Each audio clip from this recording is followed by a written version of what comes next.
Today, I'll be talking about a game that many of you have probably never played, called Shadow of Mordor. If you don't want spoilers, that's too bad. This game came out 8 years ago.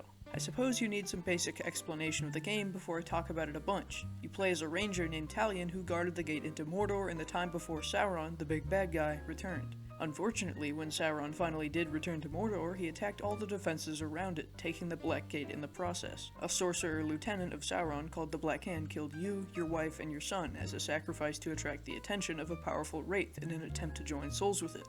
However, once your throat is slit, the wraith is joined with you instead of the Black Hand, making you immortal as long as the wraith is with you. You then set out on a long journey to get revenge and free yourself from the elven wraith so you can be with your dead wife and son. This sets the stage for the first act. You have to build yourself up from rock bottom. This means you need to make the orcs fear you, find the abilities of the wraith, and discover your path to permanent death. So you play as the underdog for most of the first half of the game, and while your abilities are somewhat versatile, they are limited. However, once you enter the second act, you unlock the full extent of the Wraith's abilities. You can now take control of the minds of your enemies and set them against each other. You're no longer the underdog, you're a growing force to be reckoned with that's slowly taking over Mordor. The setting also becomes much more diverse. Your surroundings have not yet been consumed by the darkness of Mordor, so there's much more natural life around you. In addition, you gain access to many more special moves, giving you higher mobility, cooler fights, and more interesting encounters. This variation in abilities and setting creates a great playground for the player. When you encounter an Uruk captain or war chief, they have unique strengths and weaknesses. You then have to use the resources at your disposal to effectively fight them.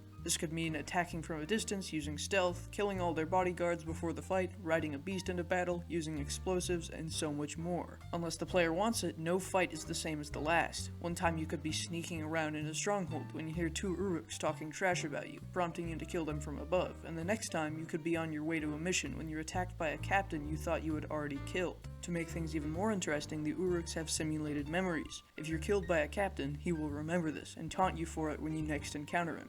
In the final mission, your nemesis, which is the Uruk who has killed you the most times, comes back to fight you, even if you've already killed them once or twice. I think a great game to compare this to is Halo Infinite. They have a similar open world system in which main missions are closed, but in between them you can go wherever you want. However, while Halo Infinite's side content is boring and repetitive, the combat variation in Shadow of Mordor makes its open world significantly better. You can still have a lot of fun doing side missions or even just running around. This is what sets Shadow of Mordor apart from modern open world games and turns it into the perfect playground for the player.